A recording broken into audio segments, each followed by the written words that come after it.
ജിമ്മിൽ വ്യായാമം ചെയ്യുന്നതിനിടെ യുവാവ് കുഴഞ്ഞു വീണ് മരിച്ചു. യുവാവ് ഹൃദയാഘാതത്തെ തുടർന്ന് മരിച്ചു.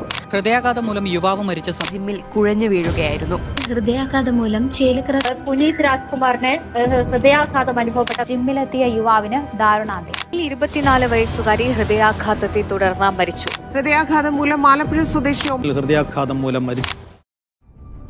ഇന്നത്തെ കാലത്ത് ഹാർട്ട് അറ്റാക്ക് വന്നും കാർഡിയാക് അറസ്റ്റ് വന്നും മരണപ്പെടുന്ന യുവാക്കളുടെയും യുവതികളുടെയും എണ്ണം കൂടിക്കൊണ്ടിരിക്കുകയാണ്. ഒരുപക്ഷെ നാളെ ആ പേരുകൾ നമ്മുടേതുമായിരിക്കാം. നമ്മൾ കഴിക്കുന്ന പൊറോട്ടയും മന്തിയുമൊക്കെ നമ്മുടെ ജീവനെടുക്കുന്ന അവസ്ഥയെക്കുറിച്ചൊന്ന് ചിന്തിച്ചു നോക്കൂ. അതിനാൽ തന്നെ എന്തുകൊണ്ടാണ് ഇന്ത്യക്കാർക്കിടയിൽ ഹൃദ്രോഗങ്ങൾ കൂടുന്നതെന്നും എങ്ങനെ ഇതിൽ നിന്നും രക്ഷപ്പെടാം എന്നുമാണ് ഈ വീഡിയോയിലൂടെ നമ്മൾ കാണാൻ പോകുന്നത്. സോ നമുക്ക് നേരെ വീഡിയോയിലേക്ക് കടക്കാം. പതിറ്റാണ്ടുകളായി ഹൃദ്രോഗമെന്നത് വാർദ്ധക്യ സഹജമായ ഒരു അസുഖമായാണ് കണ്ടുവന്നിരുന്നത്. സാധാരണയായി 60കളിലോ 70കളിലോ ഉള്ളവരെയാണ് ഇത് ബാധിച്ചിരുന്നത്. പക്ഷേ ഇന്ത്യയിൽ ഇപ്പോൾ ആ ധാരണയൊക്കെ ആകെ മാറ്റിയെഴുതപ്പെട്ടിരിക്കുകയാണ്. ഇന്ന് 20കളിലും 30കളിലും 40കളിലും ഉള്ളവർ പോലും യാതൊരു മുന്നറിയിപ്പുമില്ലാതെ പെട്ടെന്ന് മരണപ്പെടുകയാണ്. പുറമേ നല്ല ആരോഗ്യമുണ്ടെന്ന് നമ്മൾ കരുതുന്നവർ പോലും ഇക്കൂട്ടത്തിലുണ്ട് എന്നതാണ് ശ്രദ്ധേയമായ കാര്യം. ഇന്ത്യൻ ഹാർട്ട് അസോസിയേഷന്റെ കണക്കുകൾ പ്രകാരം ഇന്ത്യയിലെ പുരുഷന്മാരിൽ ഉണ്ടാകുന്ന പകുതി ഹൃദയാഘാതവും 50 വയസ്സിന് താഴെയുള്ളവർക്കാണ് സംഭവിക്കുന്നത് എന്നാണ്. അതിൽ തന്നെ 25% 40 വയസ്സ് പോലും തികയാത്തവരാണ്. ലോകത്ത് ഒരിടത്തും ഇത്ര വലിയ തോതിൽ ഇത്തരം കണക്കുകൾ റിപ്പോർട്ട് ചെയ്യപ്പെടുന്നില്ല എന്നതാണ് മറ്റൊരു ഭയപ്പെടുത്തുന്ന കാര്യം. കുറഞ്ഞ പ്രായത്തിൽ തന്നെ രക്തക്കുഴലുകളിൽ ബ്ലോക്ക് വരുന്ന ഈ അവസ്ഥ ഇന്ത്യക്കാരിലാണ് ഏറ്റവും കൂടുതൽ കണ്ടുവരുന്നത്. ഇനി എന്തുകൊണ്ടാണ് ഇങ്ങനെ സംഭവിക്കുന്നത് എന്ന് ചോദിച്ചാൽ അതിന് ഒരൊറ്റ കാരണം മാത്രമല്ല ഉള്ളത് എന്നതാണ് സത്യം. നമ്മുടെ ജനറ്റിക്സ് പ്രത്യേകതകളും പെട്ടെന്നുള്ള നഗരവൽക്കരണവും പ്രമേഹം അഥവാ ഡയബറ്റീസ് പോലെയുള്ള അസുഖങ്ങളും ടെൻഷനും മലിനീകരണവുമെല്ലാം കൂടിച്ചേർന്ന ഒരു അവസ്ഥയാണിത്. സത്യത്തിൽ നമ്മുടെ ശരീരം താങ്ങാൻ കഴിയാത്ത ഒരു മോശം ജീവിതശൈലിയാണ് നമ്മൾ ഇന്ത്യക്കാർ ഇപ്പോൾ പിന്തുടരുന്നത്. വെറും കണക്കുകൾ കൊണ്ട് മാത്രം ആഴം നമുക്ക് മനസ്സിലാക്കാൻ കഴിയില്ല. കഴിഞ്ഞ കുറച്ച് വർഷങ്ങളായി ഇന്ത്യയിലുണ്ടായ ചില പ്രശസ്തരുടെ മരണം ചെറുപ്പക്കാർക്ക് ഹൃദയാഘാതം വരില്ല എന്ന തെറ്റായ വിശ്വാസം പൊളിച്ചെഴുതുന്നതായിരുന്നു. അതിലൊന്നാണ് നടൻ സിദ്ധാർത്ഥ് ശുക്ലയുടെ മരണം. 2021 സെപ്റ്റംബറിൽ വെറും 40 വയസ്സുള്ളപ്പോഴാണ് അദ്ദേഹം ഹൃദയാഘാതം മൂലം മരണപ്പെടുന്നത്. നല്ല മസിലും ഫിറ്റ്നസ്സുമൊക്കെയുള്ള ആളായിരുന്നു അദ്ദേഹം. മസിലും കായികക്ഷമതയും ഉണ്ടായതുകൊണ്ട് മാത്രം ഒരാളുടെ ഹൃദയം ആരോഗ്യത്തോടെ ഇരിക്കണമെന്നില്ല എന്ന് അദ്ദേഹത്തിൻ്റെ മരണം തെളിയിക്കുകയായിരുന്നു. അതുപോലെ തന്നെ സൗത്ത് ഇന്ത്യയെ ഞെട്ടിച്ച ഒരു മരണമായിരുന്നു കന്നഡ താരം പുനീത് രാജ്കുമാറിൻ്റെ മരണം. 2021 ഒക്ടോബറിൽ 46-ാം വയസ്സിൽ അദ്ദേഹം ജിമ്മിൽ വ്യായാമം ചെയ്യുന്നതിനിടയിലാണ് കുഴഞ്ഞു വീഴുന്നത്. അപകടകരമായിട്ടുള്ള ബാഡ് ഹാബിറ്റുകൾ ഇല്ലാതിരുന്ന അദ്ദേഹത്തിൻ്റെ മരണവും ഈ കണക്കുകൾക്ക് വലിയ തെളിവാണ്. ഇതൊക്കെ വെറും ഉദാഹരണങ്ങൾ മാത്രമാണ്. ഇനി നമുക്ക് എന്തുകൊണ്ടാണ് ഇന്ത്യക്കാർക്ക് മാത്രം ഇത്തരത്തിലുള്ള ഹൃദ്രോഗ പ്രശ്നങ്ങൾ കൂടുതലായി വരുന്നത് എന്ന് പരിശോധിക്കാം. ഇന്ത്യക്കാരിൽ ഹൃദ്രോഗ അസുഖങ്ങൾ കൂടാൻ കാരണം ശീലങ്ങൾ മാത്രമല്ല, നമ്മുടെ ശരീരത്തിൻ്റെ പ്രത്യേകത കൂടിയാണ്. ഇന്ത്യക്കാരുടെ ശരീരം ജനിതകമായി തന്നെ ഹൃദ്രോഗത്തിന് സാധ്യതയുള്ള ശരീരമാണെന്നാണ് പഠനങ്ങൾ പറയുന്നത്. ശരീരഭാരം നോർമലാണെങ്കിൽ പോലും ഇന്ത്യക്കാരുടെ വയറിന് ചുറ്റും കൂടുതൽ കൊഴുപ്പ് കാണാറുണ്ട്. ഇതിനെ തിൻ ഫാറ്റ് എന്ന് വിളിക്കുന്നു. പുറമേക്ക് മെലിഞ്ഞവരാണെങ്കിലും ഈ കൊഴുപ്പ് നമ്മുടെ രക്തക്കുഴലുകളെ നശിപ്പിക്കുകയും ഹൃദയാഘാതത്തിന് കാരണമാവുകയും ചെയ്യുന്നു. മറ്റൊരു കാര്യം, വിദേശികളെ അപേക്ഷിച്ച് ഇന്ത്യക്കാരുടെ ഹൃദയത്തിലെ രക്തക്കുഴലുകൾക്ക് വീതി കുറവാണ് എന്നുള്ളതാണ്. അതുകൊണ്ട് തന്നെ ചെറിയ രീതിയിൽ കൊളസ്ട്രോൾ അടിഞ്ഞുകൂടിയാൽ പോലും രക്തയോട്ടം പെട്ടെന്ന് തടസ്സപ്പെടും. ഇതിനു പുറമെ നമ്മുടെ ശരീരത്തിൽ കണ്ടുവരുന്ന ചില പ്രത്യേകതരം കൊഴുപ്പുകൾ രക്തം കട്ട പിടിക്കാനുള്ള സാധ്യതയും കൂട്ടുന്നുണ്ട്. ഇത് പാരമ്പര്യമായി കിട്ടുന്നതാണ്. അതുകൊണ്ട് തന്നെ വെറും വ്യായാമം കൊണ്ട് മാത്രം ഇത് മാറ്റാൻ കഴിയില്ല. ഇത്തരത്തിൽ നമുക്കും നമ്മുടെ കുടുംബത്തിനും ഏത് നിമിഷം വേണമെങ്കിലും ആരോഗ്യ പ്രശ്നങ്ങൾ സംഭവിക്കാം. അപ്പോൾ ആ സമയത്തുള്ള ചിലവുകൾ ഭീകരമായിരിക്കും. ആ ചിലവുകൾ ഇല്ലാതാക്കാൻ സഹായിക്കുന്ന ഒന്നാണ് ഹെൽത്ത് ഇൻഷുറൻസ്. നിലവിൽ ഇന്ത്യയിൽ ഏറ്റവും മികച്ച ഇൻഷുറൻസുകൾ പ്രൊവൈഡ് ചെയ്യുന്ന ഒരു പ്ലാറ്റ്ഫോമാണ് ഡിറ്റോ. ഇന്ത്യൻ ഫിനാൻസ് രംഗത്തെ ഏറ്റവും വിശ്വസ്തരായ സെറോദയുടെ സപ്പോർട്ട് കൂടെയാണ് ഡിറ്റോ ഇൻഷുറൻസ് പ്രവർത്തിക്കുന്നത്. മറ്റ് പ്ലാറ്റ്ഫോമുകളിൽ നിന്നും വ്യത്യസ്തമായി അവർ കാര്യങ്ങൾ കൃത്യമായി പറഞ്ഞു തന്ന് നിങ്ങൾക്ക് അനുയോജ്യമായ പോളിസി ഏതാണെന്ന് അവർ പറഞ്ഞു തരും. നിങ്ങളുടെ സംശയങ്ങൾക്ക് കൃത്യമായ ഉത്തരങ്ങൾ നൽകാൻ അസിസ്റ്റൻസും ഉണ്ടാകും. കൂടാതെ നിങ്ങളെ ബുദ്ധിമുട്ടിക്കുന്ന തരത്തിലുള്ള അനാവശ്യ കോളുകളോ ഫോളോ അപ്പുകളോ ഇവിടെ ഉണ്ടാകില്ല.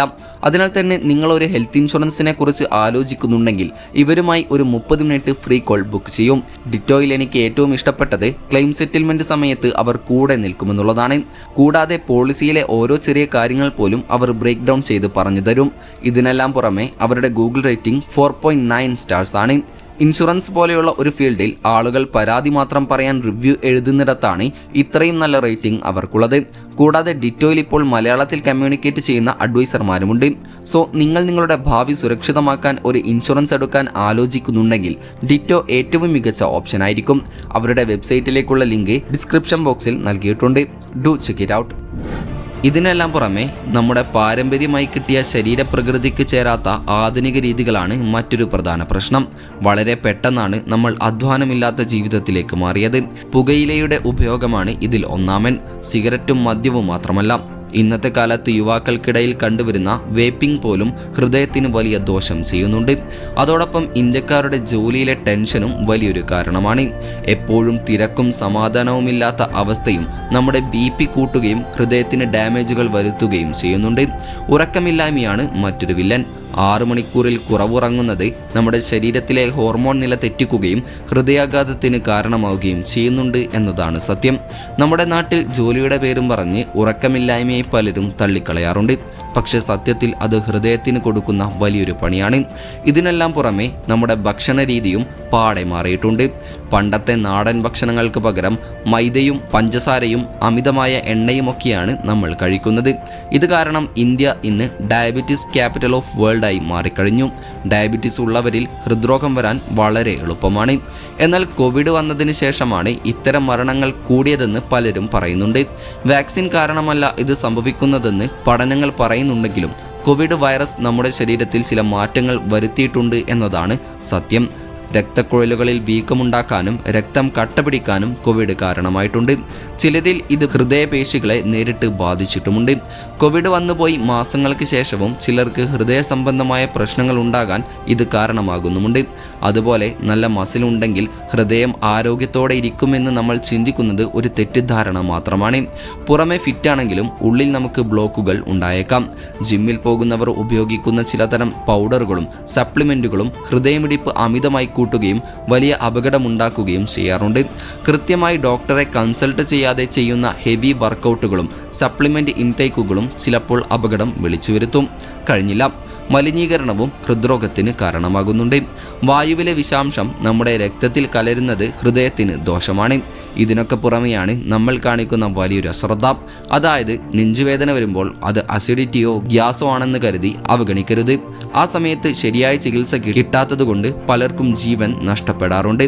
ദിവസവും നമ്മുടെ ഭക്ഷണങ്ങളിൽ പച്ചക്കറികൾ, പഴങ്ങൾ, ധാന്യങ്ങൾ തുടങ്ങിയവ ധാരാളം ഉൾപ്പെടുത്തുക. Fast foods, oil foods, high sugar contained foods തുടങ്ങിയവയൊക്കെ പരമാവധി ഒഴിവാക്കുക. മിക്ക ദിവസങ്ങളിലും കുറഞ്ഞതൊരു 30 മിനിറ്റെങ്കിലും വ്യായാമം ചെയ്യുക. ശരീരഭാരം ഒരു പരിധിയിൽ കൂടുതൽ കൂടാതെ നോക്കുക. സിഗരറ്റ്, ബീഡി, ഗുഡ്ക, വേപ്പിംഗ് തുടങ്ങിയ എല്ലാത്തരം പുകയില ഉപയോഗവും പൂർണ്ണമായും നിർത്തുക. ദിവസവും മെഡിറ്റേഷനോ യോഗയോ ഒക്കെ ചെയ്യുന്നത് ശീലമാക്കുക. രാത്രിയിൽ 7 മുതൽ 8 മണിക്കൂറെങ്കിലും സുഖമായി ഉറങ്ങുക. ഒരു 20 വയസ്സ് മുതൽ തന്നെ വർഷത്തിലൊരിക്കൽ BP, ഷുഗർ, കൊളസ്ട്രോൾ തുടങ്ങിയവ പരിശോധിക്കുക. വീട്ടിൽ ആർക്കെങ്കിലും ഹൃദ്രോഗമോ പ്രമേഹമോ ഒക്കെ ഉണ്ടെങ്കിൽ നേരത്തെ തന്നെ പരിശോധനകൾ തുടങ്ങുന്നതാണ് നല്ലത്. BPയോ ഷുഗറോ ഒക്കെ കൂടുതലാണെങ്കിൽ ഡോക്ടറെ കണ്ട് കൃത്യമായി മരുന്നുകൾ കഴിച്ച് നിയന്ത്രിക്കുക തുടങ്ങിയവയൊക്കെ കൊണ്ടൊക്കെ ഒരു പരിധിവരെ നമുക്കും ഇത്തരത്തിലുള്ള ഹൃദ്രോഗങ്ങൾ പിടിപെടുന്നതിൽ നിന്ന് നമ്മെ തന്നെ സംരക്ഷിക്കാൻ സാധിക്കും. സിദ്ധാർത്ഥ് ശുക്ലയുടെയും പുനീത് രാജ്കുമാറിൻ്റെയും വിയോഗങ്ങൾ നമ്മളെ ഓർമ്മിപ്പിക്കുന്നത് ഹൃദയത്തിന് നമ്മൾ എത്ര പ്രശസ്തനാണെന്നോ എത്ര ചെറുപ്പമാണെന്നോ ഉള്ള വ്യത്യാസമില്ല, നമ്മൾ ഹൃദയത്തെ എങ്ങനെ ട്രീറ്റ് ചെയ്യുന്നു എന്നതിലാണ് കാര്യം. ഏതായാലും നമുക്ക് ഏത് നിമിഷവും ഏത് തരം ആരോഗ്യ പ്രശ്നങ്ങൾ ഉണ്ടാകാമെങ്കിലും നമ്മൾ നല്ല ജീവിതശൈലിയും ഹെൽത്ത് ഇൻഷുറൻസ് പോലെയുള്ള നല്ല ഇൻവെസ്റ്റ്മെൻറ്റുകളും നടത്തണം.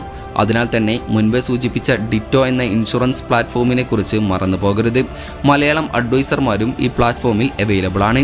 അതിനാൽ തന്നെ നിങ്ങളുടെ സംശയങ്ങൾക്ക് കൃത്യമായ ഉത്തരങ്ങൾ നൽകാനും കൃത്യമായ പ്ലാൻ തിരഞ്ഞെടുത്തു തരാനും അസിസ്റ്റൻസും ഉണ്ടാകും.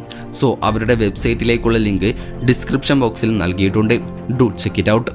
അപ്പോൾ മറ്റൊരു ഇൻഫോർമേറ്റീവായ വീഡിയോയുമായി വരുന്നതുവരെ ഗുഡ് ബൈ.